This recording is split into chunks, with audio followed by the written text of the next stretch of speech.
All right, chapter 10. I demand voices and accents. If we ever get to Judd Crandall again, you will hear his voice.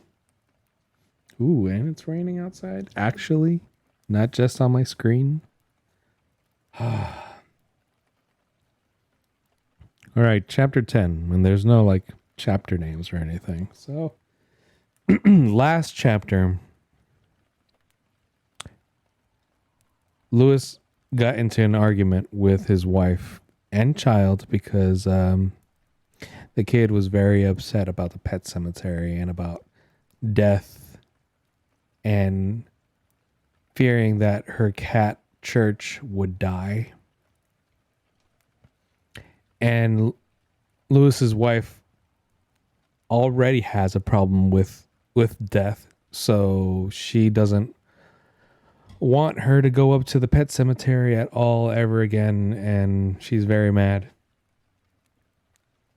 Paul from Alabama. Chapter 10. Oh, it's Judd. Okay. Hope Ellie didn't take it too hard, Judd Crandall said. Now, for the first time, Lewis thought that the man had a peculiar and rather uncomfortable ability to put his finger gently on whatever the sore spot was. He and Judd and Norma Crandall now sat on the Crandall's porch in the cool of the evening, drinking iced tea instead of beer. On 15, going home after the weekend traffic was fairly heavy. People recognized that every good late summer weekend now might be the last one. I'm gonna get in bed, be right back. Ooh, Wibbs wants to get story timed into bed.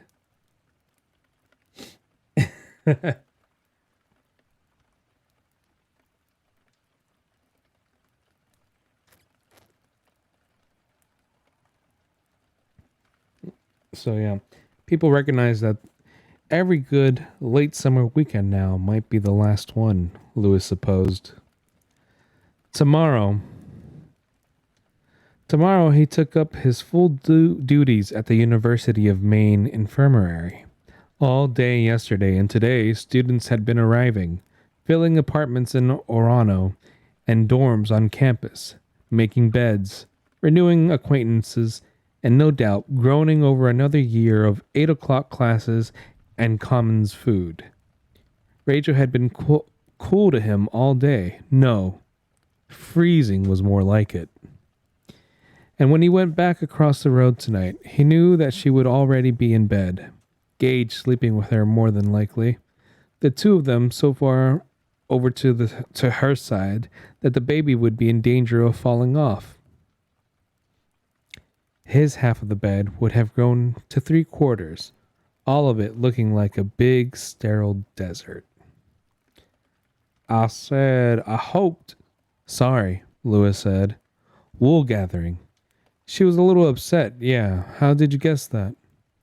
Seen 'em come and go, like I said. Judd took his wife's hand gently and grinned at her. Haven't we, dear? Packs and packs of them. That's Stephen King style, though. Packs and packs of them, Norma Crandall said. We love the children. Sometimes that pet cemetery is the first eyeball to eyeball with death, Judd said. They see people die on TV, but they know that's pretend, like the old westerns they used to have at the movies on Saturday afternoons. On TV and in the western movies, they just hold their stomachs or the chests and fall over. Place up on that hill seems a lot more real to most of them than all those movies and TV shows put together, don't you know? Lewis nodded, thinking, tell my wife that, why don't you?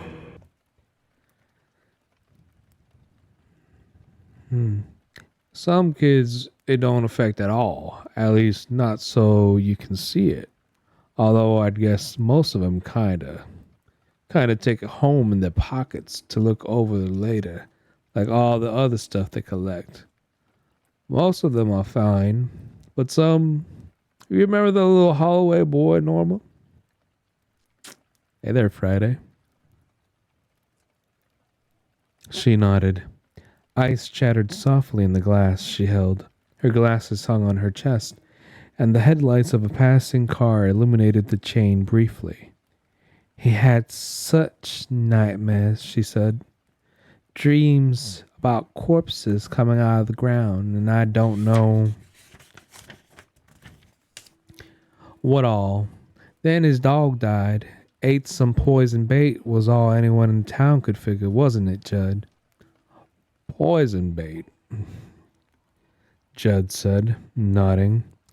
That's what most people thought, yeah. That was 1925. Billy Holloway was maybe 10 then.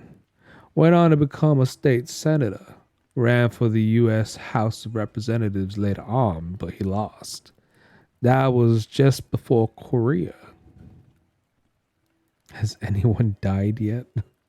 No. He and some of his he and some of his friends had a funeral for the dog, Norma remembered. It was just a mongrel, but he loved it well. I remember his parents were a little against the burying because of the bad dreams and all, but it went off fine. Two of the bigger boys made a coffin, didn't they, Judd? Judd nodded and drained his iced tea. Dean and Dinah Hall, he said. Them and that other kid Billy chummed with. I can't remember his first name, but I'm sure he's one of the Bowie kids. You remember the Bowies that used to live up in Middle Drive in the old bro shed house, Normal? Yes, Norma said, as excited as if it had happened yesterday, and perhaps in her mind it seemed that way. It was a Bowie, Alan or Bert. Or maybe it was Kendall, Judd agreed. Anyways, I remember they had a pretty good argument about who was going to to be pallbearers. The dog wasn't very big and there wasn't room but for the two. The Hall boys said they ought to be the ones to do it since they made the coffin, and also because they were twins. Sort of a match set, you see. Billy said they didn't know Bowser, that was the dog, well enough to be the pallbearers. My dad says only close friends get to be pallbearers, was his argument, not just any carpenter. Judd and Norma both laughed at this, and Lewis grinned.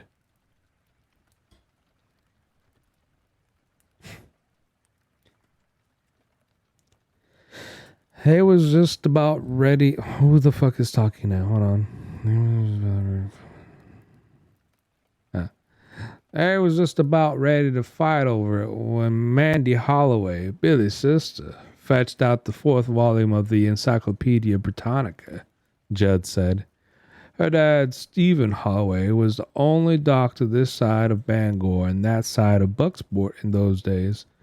Lewis, and they was the only family in Ludlow that could afford a set of encyclopedia. They were also the first to have electric lights, Norma broke in. Anyway, Judd resumed, Mandy came out all flucking, head up and tail over a splashboard, all of 8 years old, petticoats flying, that big book in her arms. Billy and the Bowie kid, I think it must have been Kendall, him that crashed and burned in Pensacola where they was trading fighter pilots in early 1942. This reminds you of Django. Why?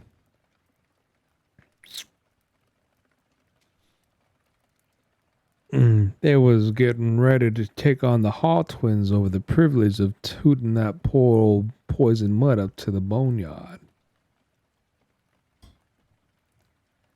Same era.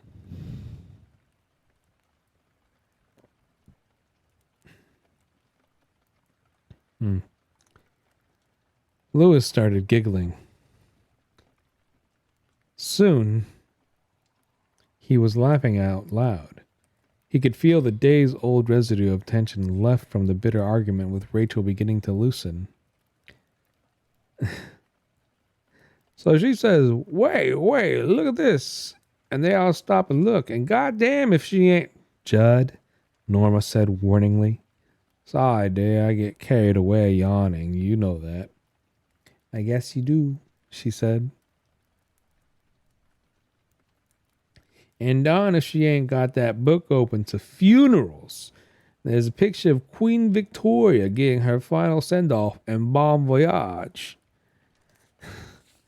And there are about 47 people on each side of her coffin, some sweating and straining to lift the bugger. Some just standing around in their funeral coats and ruffled collars like they was waiting for someone to call post time at the racetrack. And Mandy says, when it's a set... Hold on.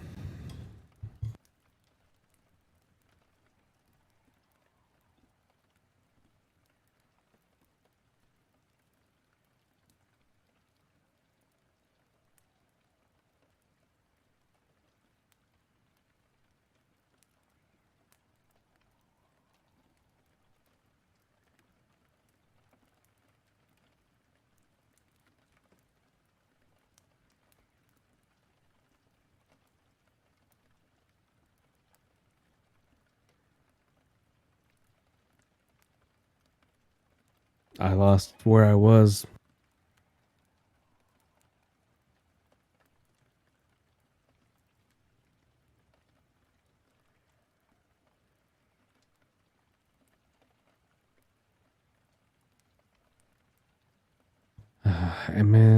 Mandy says, when it's ceremonial funeral of state, you can have as many as you want. The book says so.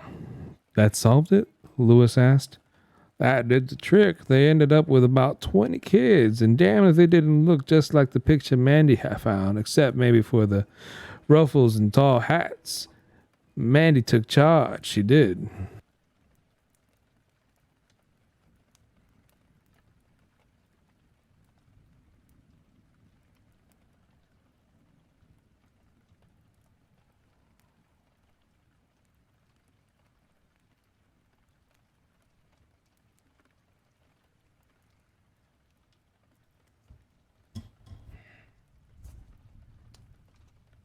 Yeah, good.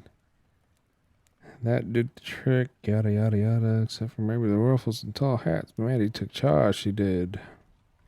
Got them lined up and gave each of them a wildflower, a dandelion, or a lady slipper, or a daisy, and off they went. By the G. I always thought the country missed a bet when Mandy Holloway never got voted to the U.S. Congress. He laughed and shook his head. Anyway, that was the end of Billy's bad dreams about the pet cemetery. He mourned his dog and finished his mourning and got on, which is what we all do, I guess. Lewis thought again of Rachel's near hysteria. Your Ellie will get over it. Your Ellie will get over it, Norma said, and shifted position. You must be thinking that death is all we talk about around here, Lewis. Jed and I are getting on, and I hope neither of us have gotten to the gore crow stage yet. No, of course not. Don't be silly, Lewis said.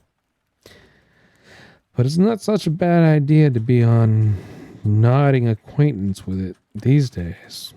I don't know. No one wants to talk about it or think about it, it seems.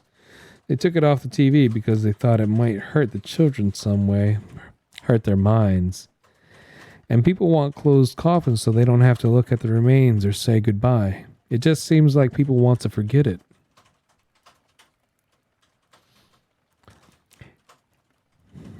And at the same time, they bought it. And at the same time, they brought in the cable TV with all those movies showing people. Judd looked at Norma and cleared his throat. Showing people doing what people usually do with their shades pulled down, he finished. Queer how things change from one generation to the next, isn't it? Yes, Lewis said. I suppose it is. Well, we come from a different time, Judd said, sounding almost apologetic. We was on closer terms with death. We saw the flu epidemic after the Great War and mothers dying with child and children dying of infection and fevers that it seems like doctors just wave a magic wand over these days. In the time when me and Norma was young, if you got cancer, why, that was your death warrant right there. No radiation treatments back in 1920s. Two wars, murders, suicides. He fell silent for a moment. You clearing your throat sounded like the start of the highway to the danger zone.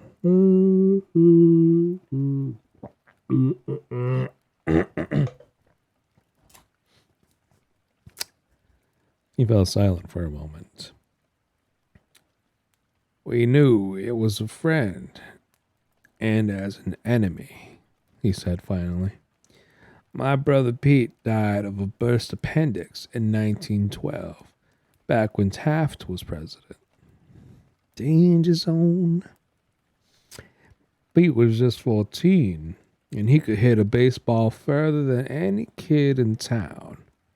In those days, you didn't need to take a course in college to study death, hot spice, or whatever they call it. Hospice. In those days, it came into the house and said howdy, and sometimes it took supper with you, and sometimes you could feel it by your ass. This time, Norma didn't correct him. Instead, she nodded silently. Lewis stood up and stretched. I have to go, he said. Big day tomorrow. Yes, the merry-go-round starts for you tomorrow, don't it? Judd said, also standing. Judd saw Norma was also trying to get up and gave her a hand. She rose with a grimace. Not bad tonight, is it? Lewis asked. Not so bad, she said. Put some heat on it when you go to bed. I will, Norma said. I always do. And Lewis, don't fret about Ellie. She'll be too busy getting to know her new friends this fall to worry about much about that old place. Maybe someday all of them will go up and repaint some of the signs or pull weeds or plant flowers. Sometimes they do when the notion takes them, and she'll feel better about it. She'll start to get that nodding acquaintance. Not if my wife has anything to say about it. Come on over tomorrow night and tell me how it went up at the college if you get a chance, Judd said. I'll whoop you at cribbage. Well, maybe I'll get you drunk first, Lewis said. Double skunk you. Doc, Judd said with great sincerity, the day I get double skunked at cribbage will be the day I'd let a quack like you treat me. He left on their laughter and crossed the road to his own house in the late summer dark. This is so much better to fall asleep than a murder documentary on Netflix. I don't know if I'm better than a murder documentary. Rachel was sleeping with a baby, curled up on her side of the bed in a fetal protective position. Aw, crap. He supposed she would get over it. There had been other arguments and times of coldness in their marriage, but this one was surely the worst of the lot. He felt sad and angry and unhappy all at the same time. Wanted to make it up, but not sure how. Not even sure that the first move should come from him. It was also pointless. Only a cap full of wind somehow blown up to hurricane proportions by a trick of the mind. I think I need to say that over. Hold on. Let me take a sip of water.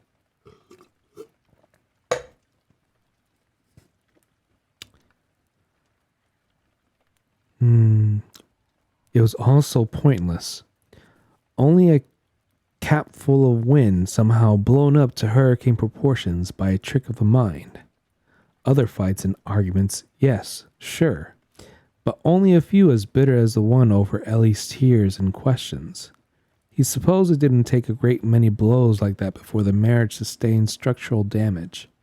And then one day, instead of reading about it in a note from a friend, well, I suppose I have to tell you before you hear it from someone else, Lou. Maggie and I are splitting. Or in the newspaper, it was you. He undressed his shorts and quietly set the alarm for 6 a.m. Then he showered, washed his hair, shaved, and crunched up a rolloid. Rollade? Crunched up a rollade before brushing his teeth. Norma's iced tea had given him acid indigestion. Or maybe he was coming home and seeing Rachel all the way over on her side of the bed. Territory is that which defines all else. Hadn't he read that in some college history course? Everything done, the evening put neatly away, he went to bed, but couldn't sleep. There was something else, something that nagged at him. The last 2 days went around and round in his head as he listened to Rachel engage breathing nearly in tandem. Jen, Patton, Hannah, the best dog that ever lived. Marta, our pet rabbit. Ellie, furious. I don't want Church to ever be dead. He's not God's cat. Let God have his own cat. Rachel, equally furious. You, as a doctor, should know. Normal Crandall saying, it just seems like people want to forget it. And Judd, his voice terribly sure, terribly certain, a voice from another age. Sometimes it took supper with you, and sometimes you could feel it bite your ass. And that voice merged with the voice of his mother, who had lied to Louis Creed about sex at 4, but told him the truth about death at 12, when his cousin Ruthie had been killed in a stupid car accident. She had... What's going on? Good night, Phil. Yeah, Rolaids are the OG Tums. They're... God, you can have anything. Why, my cat? See you, Phil. Have a good night.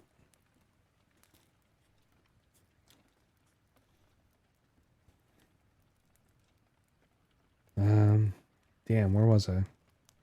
Killed in a stupid car accident.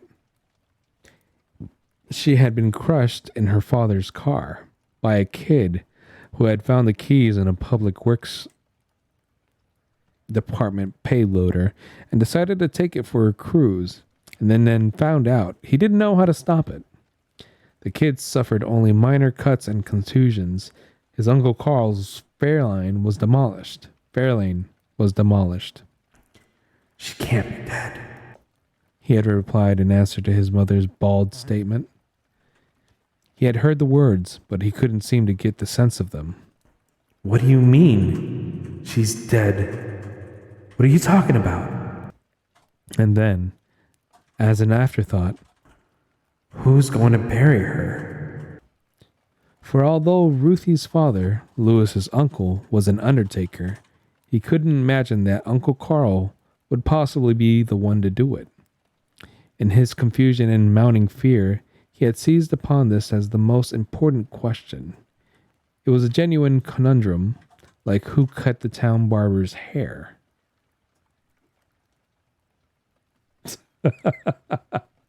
Shut up. Shut up, Froggy. I imagine that Downey Donahue will do it. Donahue will do it, his mother replied. Her eyes were red-rimmed. Most of all, she had looked tired. His mother had looked almost ill with weariness. He's your uncle's best pal in the business. Oh, but Louis, sweet little Ruthie, I can't stand to think she suffered. Pray with me, will you, Louis? Pray with me for Ruthie. I need you to help me. So they had gotten down on their knees in the kitchen, he and his mother, and they prayed. And it was praying that finally brought it home to him. If his mother was praying for Ruthie Creed's soul, then it meant that her body was gone. Before his eyes closed, Before his closed eyes rose a terrible image of Ruthie coming to his 13th birthday party with her decaying eyeballs hanging on her cheeks and blue mold growing in her red hair. This image provoked not just a sickening horror, but an awful doomed love. What? This image provoked not just sickening horror, but an awful doomed love. He cried out in the greatest mental agony of his life. She can't be dead. Mama, she can't be dead. I love her. And his mother's reply, her voice flat yet full of images. Dead fields under a November sky, scattered rose petals brown and turning up at the edges, empty pools scummed with algae, rot, decomposition, dust. She is, my darling. I'm sorry, but she is. Ruthie is gone. Louis shuddered, thinking, dead is dead. What else do you need? Suddenly, Louis knew what it was he had forgotten to do, why he was still awake on this night before his first day of his new job, hashing over old griefs. He got up, headed for the stairs, and suddenly detoured down the hall to Ellie's room. She was sleeping peacefully, mouth open, wearing her blue baby doll pajamas that she had really outgrown. My God, Ellie, he thought. You're sprouting like corn. Church lay between her splayed ankles, also dead to the world. You should pardon the pun.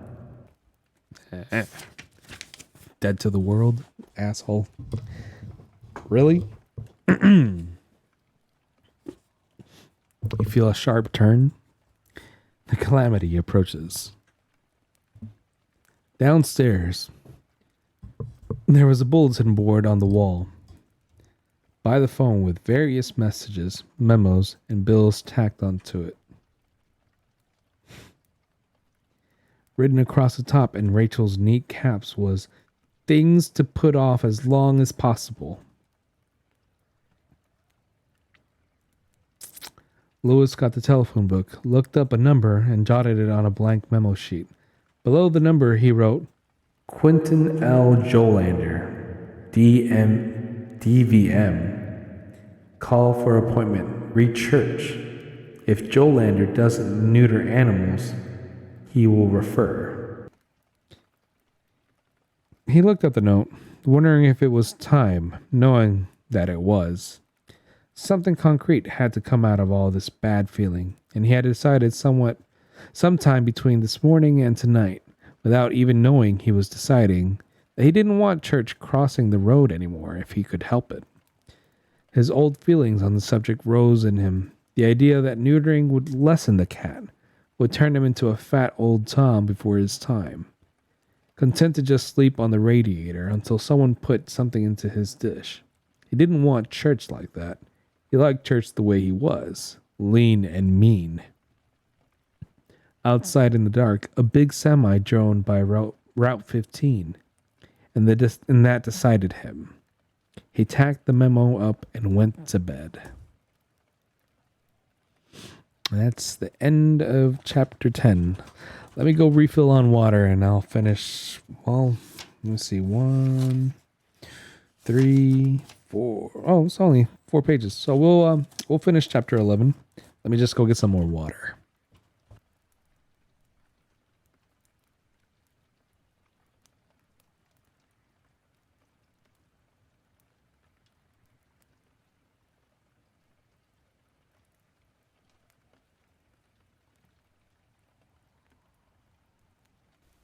Don't let Phil choose. He'll just choose Sabaton and other heavy metal. Look, he is part of the audience. I have to satisfy them. Okay. Look at him. Look at him.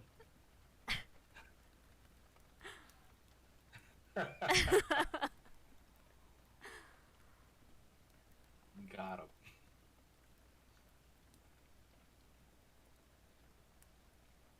That was I will seen see. through.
Okay. Do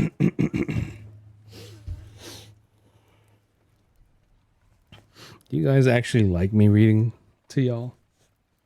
I make a lot of mistakes and have to reread a bunch of stuff.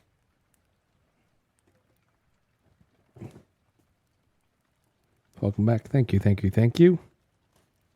That's 3 welcome backs. Yeah. Froggy said, no. I'm not paying for Audible. It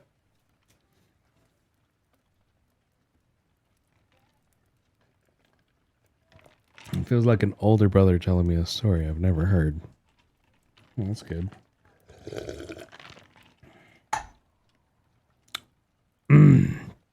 All right, chapter 11.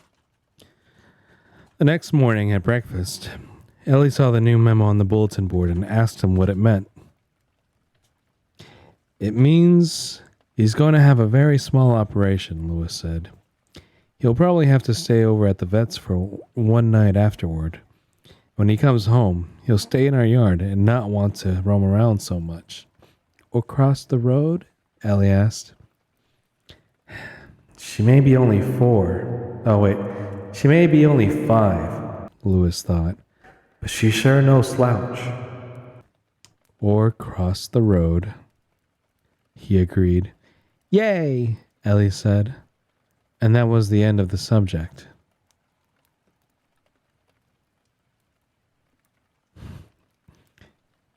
You shouldn't try to type when you're tired and sleepy and falling asleep. You're 5, Frog. 4 or 5, give or take. Lewis, who had been prepared for a bitter and perhaps hysterical argument about church being out of the house for even one night, was mildly stunned by the ease with which she was acquiescent.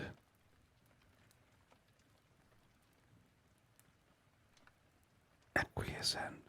Acquiescent. acquiesced. Let's just say appeased. And he realized how worried she must have been. Astonished? Acquisitioned? No. Perhaps Rachel had not been entirely wrong about the effect the pet cemetery had had on her.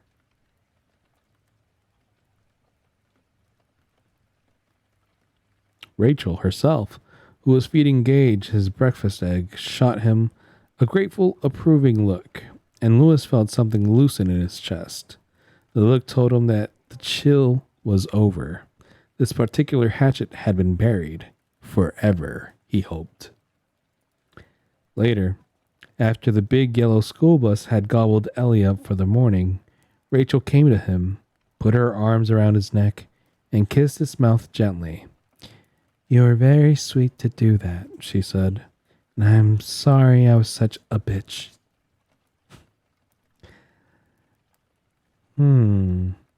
Did she say that or did he say that? It reads, "You are very sweet to do that," she said, "and I'm sorry I was such a bitch."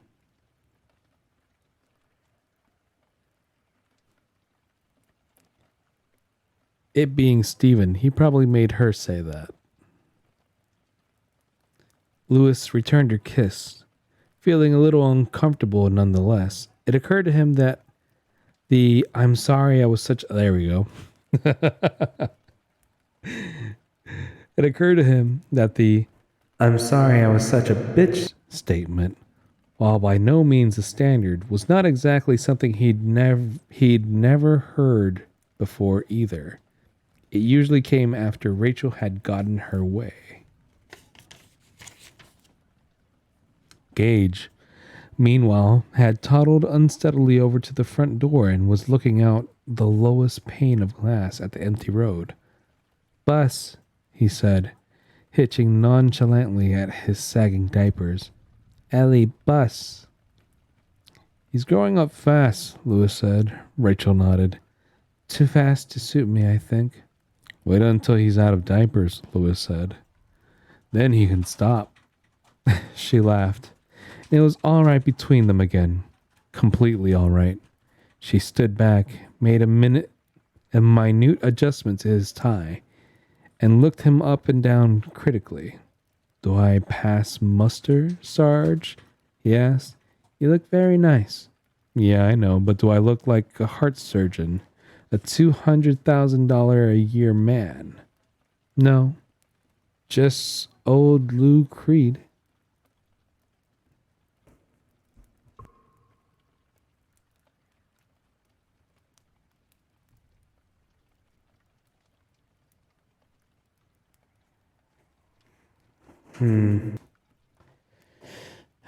"No, just old Lou Creed," she said and giggled. "The rock and roll animal." Lewis glanced at his watch. "The rock and roll animal has got to put on his boogie shoes and go," he said. "Are you nervous?" "Yeah, a little." "Don't be," she said. "It's a $67,000 a year for putting on ace bandages, prescribing for the flu and for hangovers, giving girls the pill. Don't forget the crab and louse lotion." "That's gross," Lewis said, smiling again.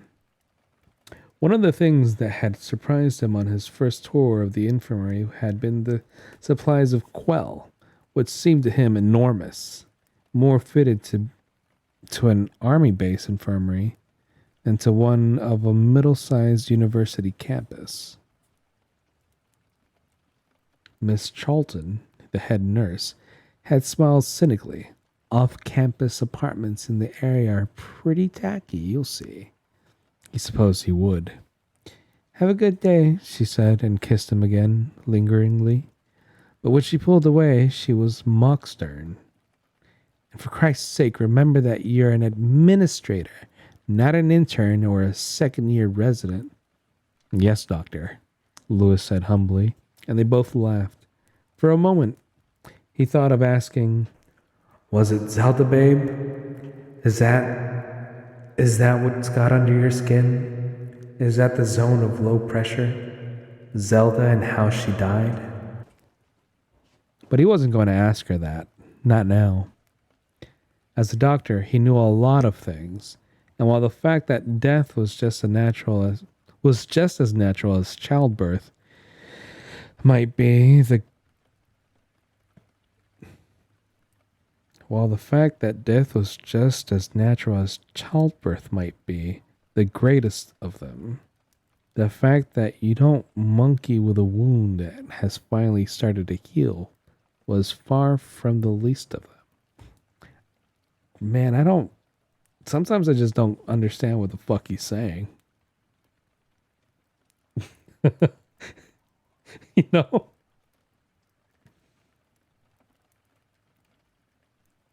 He's kind of like that. So instead of asking, he only kissed her again and went out. It was a good start, a good day. Maine was putting on a late summer show. The sky was blue and cloudless, the temperature pegged at an utterly perfect 72 degrees. Rolling to the end of the driveway and checking for traffic, Lewis mused that so far he hadn't seen so much as a trace of the fall foliage, which was supposed to be so spectacular. But he could wait.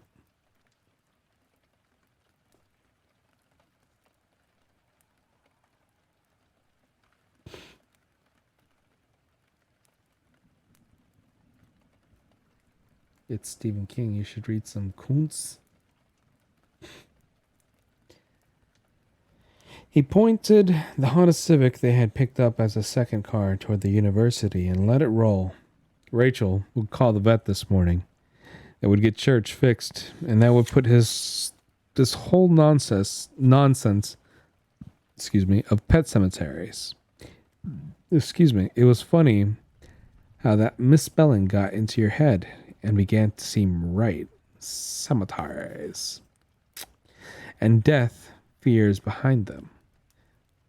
There was no need to be thinking about death on a beautiful September morning like this one. Lewis turned on the radio and dialed until he found the Ramones. The Ramones belting out Rockaway Beach. He turned it up and sang along. Not well, but with lusty enjoyment. And that's the end of chapter 11.